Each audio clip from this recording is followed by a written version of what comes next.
ایسے دکھو جیسے تم ہو یا ایسے رہو جیسے تم دکھتے ہو۔ دوست وہ ہے جو تمہیں اس وقت پسند کرے جب تم کچھ بھی نہ ہو۔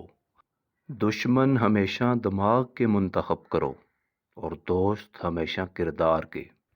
گفتگو سے سمجھ بوجھ میں اضافہ ہوتا ہے، لیکن تنہائی وہ درسگاہ ہے جس میں عظیم ذہن بنتے ہیں۔ جب اللہ ہماری مدد کرنا چاہتا ہے تو ہمیں انکساری کی طرف مائل کر دیتا ہے۔ محبت کی تلاش آپ کا ہدف نہیں، بلکہ آپ نے ان رکاوٹوں کو تلاش کرنا ہے جو آپ نے اس جذبے کے خلاف کھڑی کر لی ہیں۔ جب تک اپنی نجات کا یقین نہ ہو تب تک کسی گناہ گار کا مذاق مت اڑاؤ۔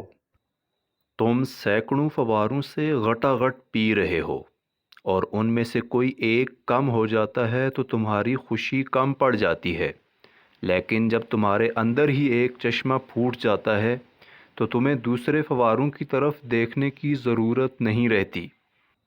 جب دروازہ کھلا ہوا ہے تو تم اس طرح قید خانے میں کیوں پڑے ہو؟ ڈر کی سوچ اور کشمکش سے باہر نکلو اور خاموشی میں زندہ رہو۔